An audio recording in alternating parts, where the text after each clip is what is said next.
அப்பா அந்த camera on பண்ணிக்கோ. இப்ப நான் சொல்ல போற விஷயம் எல்லாமே நெசம் தான். நீங்க நம்பினாலும் சரி நம்பாட்டியும் சரி, அதுதான் உண்மை.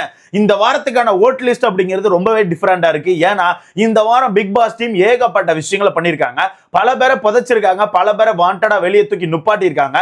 அந்த வகையில இத்தனை நாட்கள நீங்க கண்டென்ட் கிவர் டைட்டில் வின்னர்னு சொல்லிட்டு ஒருத்தரை தூக்கி வச்சு கொண்டாடி இருப்பீங்க. அந்த நபர் இந்த வாரத்துக்கான ஓட் லிஸ்ட்ல டாப் 3ல கூட இல்ல.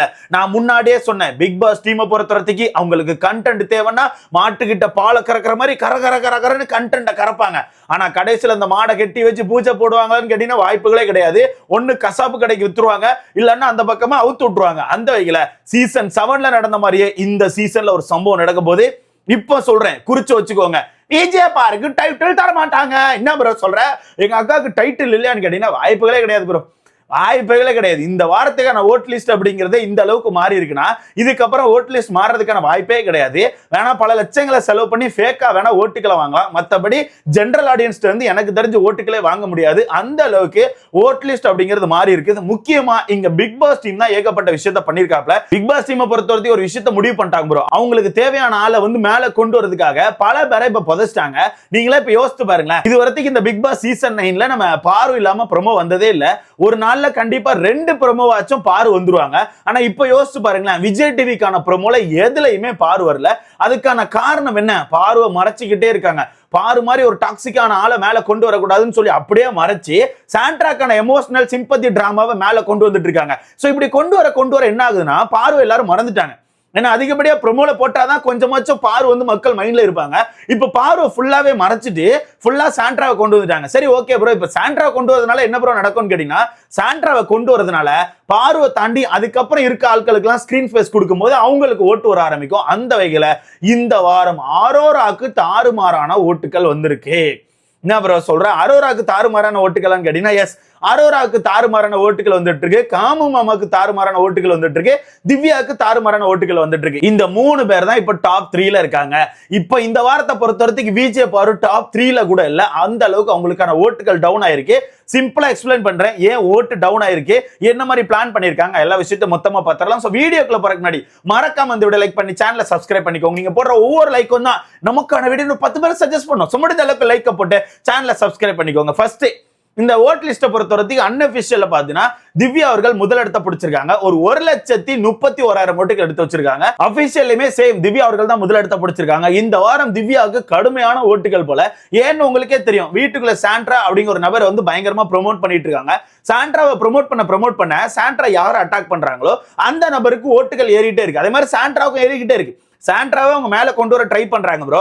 அதனால சாண்ட்ராவை ஃபுல்லா புஷ் பண்றாங்க. அதே மாதிரி சாண்ட்ராக்கும் சின்ன சின்ன ஓட்டுகள் வந்து சாண்ட்ராவை மெதுவா மேல வந்துட்டு இருக்காங்க. ஆனா அவங்க மேல வேற இவங்க யார் அட்டாக் பண்றாங்களோ அந்த நபருக்கும் ஓட்டுகள் வந்துட்டு இருக்கு. அதுவும் கடந்த 3 நாளா திவ்யாவுக்கு கடுமையான ஓட்டுகள். ஏன்னா கடந்த 3 நாளா அவங்களுக்கான டிராமா அப்படிங்கிறது ரொம்பவே ஓவர்போர்ட் போச்சு. அந்த வகையில திவ்யாவுக்கு கடுமையான ஓட்டுகள். இந்த மாதிரி ஸ்டெபிளா ஓட்டுகள் எடுத்துட்டே இருந்தாங்கன்னா எனக்கு தெரிஞ்சு நமக்கான ட்ரீம் தான் கண்டிப்பா நடக்கும். சோ வெயிட் பண்ணி பார்க்கலாம். அந்த வகையில திவ்யா அவர்கள் முதலிடத்தை பிடிச்சிருக்காங்க. 2வது இடத்துல நம்ம காமு மாமா அன்அபிஷியல் இருக்காப்ல, பட் அபிஷியல் இல்ல. அபிஷியல் இல்ல கைஸ், அபிஷியல் இல்ல, அன்அபிஷியல்ல காமு மாமா 2வது இடத்தை பிடிச்சிருக்காப்ல. ஒரு 78,000 ஓட்டுகள். ஓகேவா? அதே மாதிரி அன்அபிஷியல்ல 3வது இடத்தை நம்ம அரோரா பிடிச்சிருக்காங்க. ஒரு 67,000 ஓட்டுகள். அதே அபிஷியல்ல பாத்தீங்கன்னா 2வது இடத்தை அரோரா பிடிச்சிருக்காங்க. இன்னும் ப்ரோ சொல்ற 2வது இடத்துல அரோராவான்னு கேட்டீங்கன்னா எஸ், 2வது இடத்தை அரோரா பிடிச்சிருக்காங்க. அரோராக்கு நல்ல ஓட்டுகள் போல. ஏன்னா அரோராக்கு நிறைய ஸ்கிரீன் ஸ்பேஸ் கொடுக்குறாங்க. அரோராக்கு நிறைய ஸ்கிரீன் ஸ்பேஸ் கொடுத்தாங்க. அது மட்டும் இல்லாம போன வாரம் காமு வந்து தேவையில்லாம அரோராவை போட்டு நோண்டி அரோரா பல இடங்கள்ல உட்கார்ந்து அழுதுருப்பாங்க. அது மட்டும் இல்லாம சாட்டர்டே சண்டே எபிசோட் நல்லா யோசிச்சு பாருங்க, அரோராக்கு நல்ல ஸ்கிரீன் ஸ்பேஸ் கொடுத்திருப்பாங்க. சேதனே அரோராக்கு பயங்கரமான சப்போர்ட் கொடுத்திருப்பாங்க. அந்த வகையில அரோராக்கு தாறுமாறான ஓட்டுகள் வந்திருக்குது. இப்ப நான் சொல்றதை நீங்க நம்பலனா கூட இப்ப நீங்க லைவ் பார்த்துட்டு இருந்தீங்கன்னா இப்போ அந்த டான்சிங் மராத்தான் 2.0 டாஸ்க்குக்கான 3வது ரவுண்ட ஸ்டார்ட் பண்ணிருவாங்க. அப்படி 3வது ரவுண்ட ஸ்டார்ட் பண்றதுக்கு முன்னாடி எல்லாரையும் லிவிங் ஏரியால உட்கார வச்சு பேசிட்டு இருக்கும்போது பிக் பாஸ் தேவையே இல்லாம 2 பேரை எழுப்பிட்டு ஃப்ரேம்ல சூப்பரா இருக்கீங்கன்னு சொல்லி உட்கார வச்சிருப்பாங்க. யார் 2 பேரை யோசிச்சு பாருங்க, திவ்யா அரோரா. இந்த 2 பேரையும் பிக் பாஸ் எழுப்பிட்டு ஃப்ரேம்ல சூப்பரா இருக்கீங்க, வேற லெவல் போங்க, நல்லா இருக்கீங்க, உட்காருங்கன்னு சொல்லிட்டு தேவையில்லாம ஒரு விஷயத்த சொல்லிருப்பாப்ல. அதுதான் ஹிண்ட். அதை புரிஞ்சுக்கோங்க. அதுதான் ஹிண்ட். அதை சொன்னா பல பேர் ஏத்துக்க மாட்டீங்க, பட் இருந்தாலும் அதுதான் நெசம். ஓகேவா? அந்த வகையில திவ்யா அவர்கள் முதல் இடத்தை பிடிச்சிருக்காங்க. அபிஷியல் திவ்யா அவர்கள் முதல் இடத்தை பிடிச்சிருக்காங்க. இரண்டாவது இடத்தை நம்ம அரோரா பிடிச்சிருக்காங்க. மூன்றாவது இடத்தை நம்ம காமுமாமா பிடிச்சிருக்காங்க. நாலாவது இடத்துல தான் விஜே பார்வதி இருக்காங்க. என்ன ப்ரோ சொல்றேன், எங்க அக்காவை அப்படியே மறைச்சிட்டாங்களான்னு கேட்டீங்கன்னா, ஆமா ப்ரோ, அக்கா கிட்ட இப்ப கண்டென்ட்டும் கிடையாது. அக்காக்கான கேம் வந்து ஃபுல்லாவே எக்ஸ்போஸ் ஆயிட்டு. அக்கா கிட்ட இருந்த ரெண்டு கேம் என்னன்னா, ஒன்னு ட்ரிகர் பண்ணி சண்டை போடுறது, ரெண்டாவது அந்த அரோரா பொண்ணை வச்சு அந்த ட்ரையாங்கிள் கான்செப்டை உருவாக்கி அது மூலமா சண்டை போடுறது. இது ரெண்டு மட்டும்தான் அக்காக்கான கேமா இருந்துச்சு. இப்ப இந்த ரெண்டுமே அவுட். வீட்டுக்குள்ள ட்ரிகர் பண்ண ட்ரை பண்றாங்க, பட் ஒரு பையில ட்ரிகர் ஆக மாட்டேங்க. அப்படியே ட்ரிகர் ஆனாலும் நம்ம அக்காக்கு மொக்கையை கொடுத்து அக்காவை போட்டு மொத்திடுறாங்க. நல்லா யோசிச்சு பாருங்க, கடந்த ஒரு வாரமா எஃப்ஜே கூட நம்ம அக்காவை போட்டு புதைச்சிருப்பான். அந்த வகையில் அக்காக்கான கேம் ஃபுல்லாவே காலி ப்ரோ. சும்மா முட்டு கொடுத்துட்டு இருக்க கும்பல் இப்பவும் முட்டு கொடுத்துட்டு இருக்காங்க. ஏன் அது உங்களுக்கே தெரியும். அது ஒரு செட் ஆஃப் குரூப் பார்த்துக்கோங்க. அது சீசன் 7ல ஒருத்தவங்களுக்கு முட்டு கொடுத்தாங்கல்ல, அதே குரூப் வந்து இப்ப அப்படியே பார்வதிக்கு முட்டு கொடுத்துட்டு இருக்காங்க. மத்தபடி இப்ப பார்வதி கிட்ட கண்டென்ட் காலி. இதுக்கு முன்னாடி உண்மையாவே கண்டென்ட் கிவர் பார்வதி தான், நான் இல்லைன்னு சொல்லவே மாட்டேன். அவங்க எல்லாமே ஆக்சுவலா ப்ரோமோ கூட இருக்காது, அந்த அளவுக்கு கண்டென்ட்டை கொடுத்தாங்க. பட் இப்போ அவங்களுக்கான கண்டென்ட்டை புதைச்சிட்டாங்க. அரோரா கண்டென்ட் கொடுக்க வர மாட்டேங்காங்க. வீட்டுக்குள்ள எவ்வளவுதான் யாருக்கிட்ட ட்ரிகர் பண்ணாலுமே அவங்க வந்து பெருசா ட்ரிகர் ஆக மாட்டேங்காங்க, சண்டை போட மாட்டேங்காங்க. அது மட்டும் இல்லாம அக்காக்கான பாதை அப்படிங்கிறது மாறிட்டு ப்ரோ. இப்போ சேனல் வந்து எதை ஃபுல்லா எக்ஸ்போஸ் பண்ணிட்டு இருக்காங்கன்னா, அக்காக்கான கேமை ஃபுல்லா அப்படியே காலி பண்ணிட்டு அக்காவோட இன்னொரு சைடை எக்ஸ்போஸ் பண்ணிட்டு இருக்காங்க. அக்கா எங்கெங்கெல்லாம் ஒதுங்குறாங்களோ அங்கெல்லாம் கேமராவை வச்சு வேனுக்குன்னே அந்த விஷயத்தை எக்ஸ்போஸ் பண்ணிட்டு இருக்காங்க. அதனால பாருக்கான உண்மையான கேம் வெளியே வந்துட்டு, பாரு இந்த வீட்டுக்குள்ள என்னென்ன பண்ணிட்டு இருக்காங்க, அவங்களுக்கான விஷயம் என்னவா இருக்கு இந்த வீட்டுக்குள்ளன்னு சொல்லிட்டு அதை ஃபுல்லா எக்ஸ்போஸ் பண்ணிட்டாங்க.